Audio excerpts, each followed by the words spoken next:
ಧರ್ಮಕ್ಕಾಗಿ ಕೌಶಿಕನ ಯಜ್ಞವನ್ನು ರಕ್ಷಣೆ ಮಾಡಿದೆ. ಧರ್ಮಕ್ಕಾಗಿ ತಾಟಕ ರಾಕ್ಷಸನನ್ನು ಕೊಂದೆ. ಧರ್ಮ ರಕ್ಷಣೆಗಾಗಿ ಗೌತಮನ ಸಂಸಾರವನ್ನು ಸರಿಪಡಿಸಿದೆ. ಧರ್ಮಕ್ಕೋಸ್ಕರ ಸೀತೆಯ ಜೊತೆ ನಡೆದೆ. ಧರ್ಮಕ್ಕೋಸ್ಕರ ತಂದೆಯ ಮಾತನ್ನು ಪಾಲಿಸಿದೆ. ಧರ್ಮಕ್ಕೋಸ್ಕರ ರಾಜ್ಯವನ್ನೇ ತ್ಯಾಗ ಮಾಡಿದೆ. ಧರ್ಮಕ್ಕೋಸ್ಕರ ವನವಾಸ ಮಾಡಿದೆ. ಧರ್ಮಕ್ಕೋಸ್ಕರ ವಾನರರ ಜೊತೆ ಮೈತ್ರಿ ಮಾಡಿದೆ.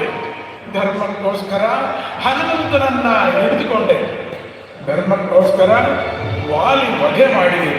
ಧರ್ಮಕ್ಕೋಸ್ಕರ ಸೇತುವೆಯನ್ನು ಕಟ್ಟಿದೆ. ಧರ್ಮಕ್ಕೋಸ್ಕರ ವಿಭೀಷಣನಿಗೆ ಆಶ್ರಯ ಕೊಟ್ಟಿದೆ. ಧರ್ಮಕ್ಕೋಸ್ಕರ ಲಂಕೆಯನ್ನು ತರಿಸಿದೆ. ಧರ್ಮಕ್ಕೋಸ್ಕರ ಲಂಕೇಶನ ವಧೆ ಮಾಡಿದೆ. ಧರ್ಮವನ್ನು ಲೋಕದಲ್ಲಿ ಸ್ಥಾಪನೆ ಮಾಡಿದೆ. ಧರ್ಮಕ್ಕಾಗಿಯೇ ಜೀವಿಸಬೇಕು ಅಂತ ಸಾರಿದೆ ಮಹಾನುಭಾವ ಶ್ರೀರಾಮಚಂದ್ರ. ರಾಮೋ ವಿಗ್ರಹವಾನ್ ಧರ್ಮ. ಶ್ರೀರಾಮಚಂದ್ರನು ಮೂರ್ತಿ ಭರಿಸಿದ ಧರ್ಮ. ಧರ್ಮವೇ ಒಂದು ಮೂರ್ತಿ. ಅಂತಹ ಧರ್ಮಮೂರ್ತಿಯ ಬಗ್ಗೆ ನಾವು ಎಷ್ಟು ಹೇಳಿದ್ರು ಕಡಿಮೆ, ಎಷ್ಟು ಕೀರ್ತಿಸಿದರೂ ಸಾಲದು. ಅಂತಹ ರಾಮಚಂದ್ರ ಮೂರ್ತಿಯನ್ನ ಕೀರ್ತಿಸಿದವರು ಯಾರು? ಸೀತಾರಾಮನನ್ನ ಹೃದಯದಲ್ಲಿ ಇಟ್ಟುಕೊಂಡವರು ಯಾರು?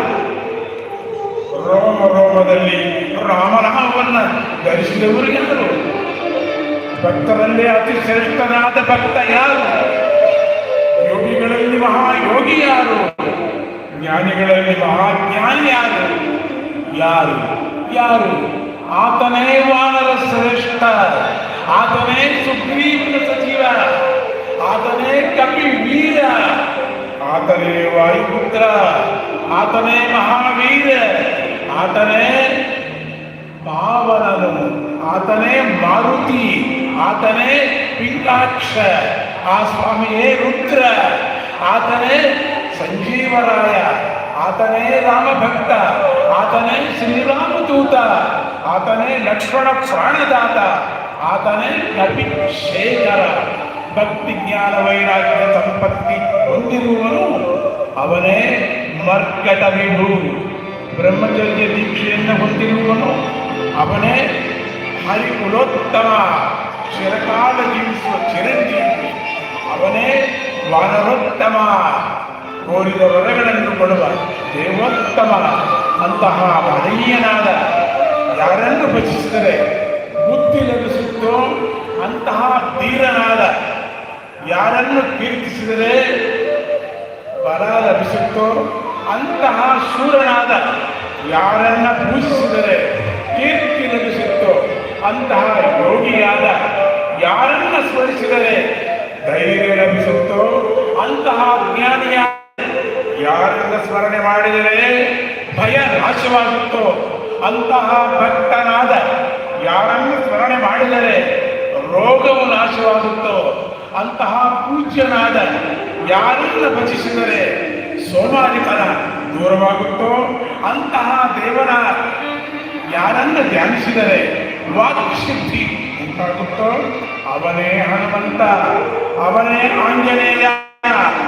ನಮ್ಮ ಕಾರ್ಯಸಿದ್ಧಿ ಆಂಜನೇಯ. ಬನ್ನಿ ಆ ಆಂಜನೇಯ ಸ್ವಾಮಿಯನ್ನು ಕೀರ್ತಿಸೋಣ, ಆ ಹನುಮಂತನ ಕುರಿತು ಹಾಡೋಣ, ಅವನ ನಾಮಸ್ಮರಣೆ ಮಾಡೋಣ, ಹಾಡುತ್ತಾ ಅವನ ಚರಿತ್ರೆಯನ್ನು ಕೇಳೋಣ. ಹನುಮಾನ್ ಚಾಲೀಸ ಅಂದರೆ ಸುಂದರಕಾಂಡ. ಅದನ್ನು ಗೋಸ್ವಾಮಿ ತುಳಸಿದಾಸರ 40 ಶ್ಲೋಕಗಳಲ್ಲಿ ರಚನೆ ಮಾಡಿದ್ದಾರೆ.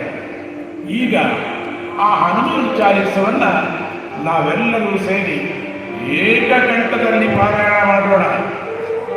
ಎಲ್ಲರೂ ನನ್ನ ಜೊತೆ ಹಾಡಬೇಕು. ನೀವು ನಿಮ್ಮ ಹೊಸ ಪಾಂಪ್ಲೆಟ್ ಇದೆ, ಅದನ್ನು ನೋಡ್ಕೊಂಡು ಹಾಡಿದ್ರೆ ಲೆಕ್ಕ ಸಿಕ್ಕಬೇಕು ನಮಗೆ. 13 ಕೋಟಿ, 113 ಕೋಟಿ, ಅದು ಬರೀ 13 ಕೋಟಿ ಅಲ್ಲ,